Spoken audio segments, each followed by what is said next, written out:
ترجعون فتعالى الله الملك الحق لا إله إلا هو رب العرش الكريم ومن يدع مع الله إلها آخر لا برهان له به فإنما حسابه عند ربه وإنه لا يفلح الكافرون وقل رب اغفر وارحم وأنت خير الراحمين قال الله تبارك وتعالى في كلامه الكريم بسم الله الرحمن الرحيم ومن يؤت الحكمة فقد أوتي خيرا كثيرا. حاضرین جماعت، عزیز طلباء، ایک طرح کی تعریفات اور خوبیاں، حمد و ثنا اس اللہ رب العالمین کے شایع نشان ہے جس نے ہم تمام کو پیدا کیا اور ہماری ضروریات کے لیے ساری چیزوں کو مہیا کیا. ہمارے رشد و ہدایت کے لیے رب العالمین نے نبیوں کو، رسولوں کو، ولیوں کو اللہ تبارک و تعالیٰ نے مبعوث کیا، بھیجا. نبیوں اور رسولوں نے ہمیں صحیح راستہ دکھایا. اللہ اور اس کے رسول کی طرف وہ راستہ جاتا ہے، اس راستے کی رہنمائی کی.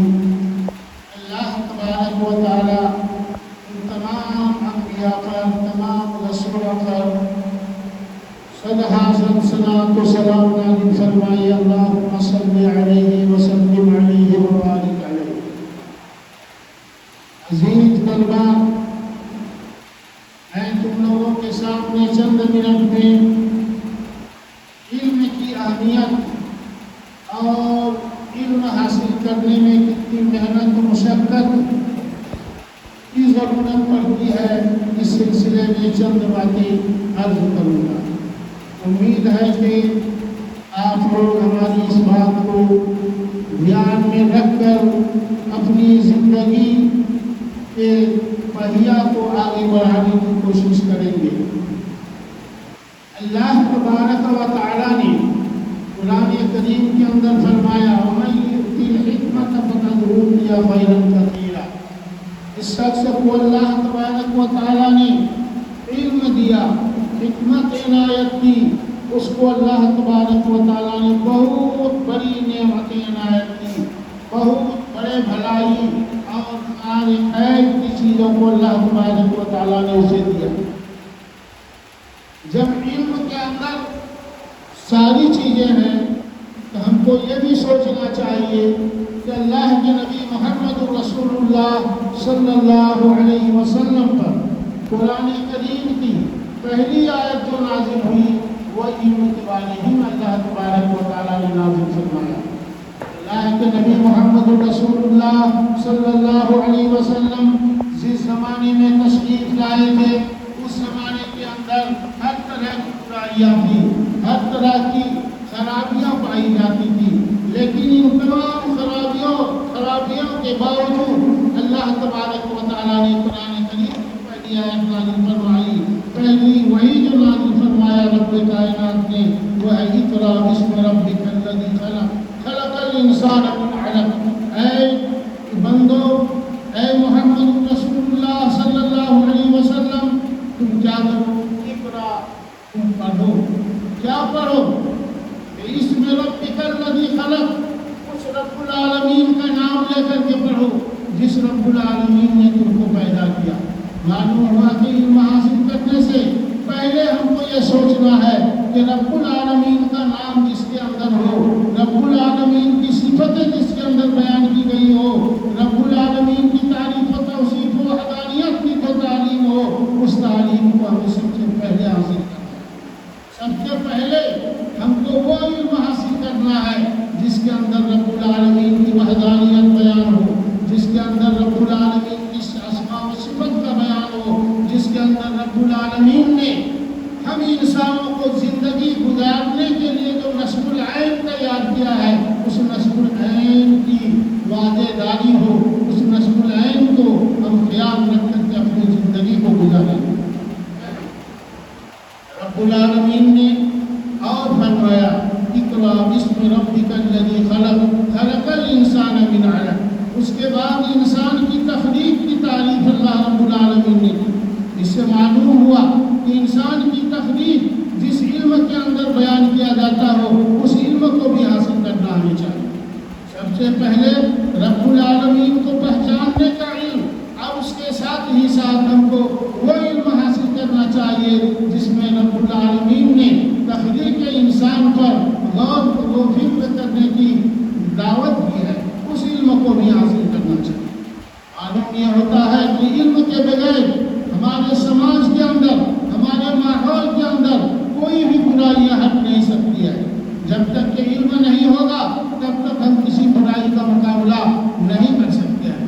اس لیے ضروری ہے ہم کو سب سے پہلے کہ علم حاصل کریں، اور علم جب حاصل کریں گے تو اس علم کو حاصل کریں جس علم کے اندر رب کائنات کی توصیف بیان کی گئی ہو، رب کائنات کی توحید بیان کی گئی ہو، رب العالمین کے جتنے جملہ اوصاف ہیں تمام ان اوصاف کو، ان کے اوامرات کو، ان کے منہیات کو، ان تمام چیزوں کو ہمیں سیکھنا چاہیے۔ اس لیے عزیز بچوں، تم علم حاصل کرو، لیکن علم حاصل کرنے سے پہلے تمہاری نیت بھی صاف کرنی چاہیے۔ تمہاری یہ نیت ہونی چاہیے کہ ہم علم حاصل کر کے اپنے سماج کے اندر سدھار پیدا کریں گے، ہم علم حاصل کرنے کے بعد اپنے ماحول کو درست کریں گے، ہم علم حاصل کرنے کے بعد لوگوں کے اندر توحید کی دعوت دیں گے، ہم علم حاصل کرنے کے بعد لوگوں کے اندر جو برائیاں ہیں ان برائیوں کو ہم ختم کرنے کی صورت اختیار کریں گے، ان راستوں کو اپنائیں گے جس کے اندر ہماری سماجی برائیاں ختم ہوں۔ عزیز بچوں، نبی محمد رسول اللہ صلی اللہ علیہ وسلم کی بعثت سے پہلے ساری برائیاں تھیں، لیکن علم کے بدولت اللہ رب العالمین نے تمام برائیوں کا کلامہ کیا، تمام برائیوں کا خاتمہ کیا۔ اس لیے ضروری ہے ہم کو علم حاصل کرنا۔ اللہ کے نبی محمد رسول اللہ صلی اللہ علیہ وسلم نے ارشاد فرمایا حدیث کے اندر، تم لوگ پڑھتے ہو کہ طلب العلم فضیلۃ علی کل مسلم، علم کا حاصل کرنا ہر مسلمان کے اوپر ضروری ہے۔ ضروری ہے علم حاصل کرنا ہر مسلمان کے لیے۔ اتنی ضروری ہے، انسان کو ایک مرتبہ 2 مرتبہ اگر کھانا مل جائے تو کافی ہے، اگر 2 دن میں بھی 1 مرتبہ مل جائے تو انسان بچ سکتا ہے، رہ سکتا ہے، لیکن ایک آدمی جاہل بن کر کے رہ نہیں سکتا، ایک آدمی جاہل بن کر کے اپنی زندگی گزار نہیں سکتا ہے۔ اس لیے انسان کو ضرورت پڑتی ہے دن میں کھانے کی 1 مرتبہ 2 مرتبہ، لیکن علم کی ضرورت پڑتی ہے 24 گھنٹے۔ 24 گھنٹے میں 2 مرتبہ کھانا مل گیا تو کافی ہے، لیکن 24 گھنٹے میں 2 مرتبہ تم کو علم کی روشنی دکھائی جائے، اس کے بعد وہ روشنی چھین لی جائے تو معلوم ہوگا تمہارے لیے دنیا کے اندر اندھیرا چھا گیا۔ اس لیے ضروری ہے اپنے آپ کو ہونہار بنانے کے لیے اور ہونہار کے لیے علم کا ہونا ضروری ہے۔ اس لیے ضروری ہے کہ تم علم کو حاصل کرو، بغیر علم حاصل کیے ہوئے تم زندگی گزار نہیں سکتے۔ اللہ کے نبی محمد رسول اللہ صلی اللہ علیہ وسلم نے حدیث پاک کے اندر ارشاد فرمایا کہ علم کتنی بہترین چیز ہے۔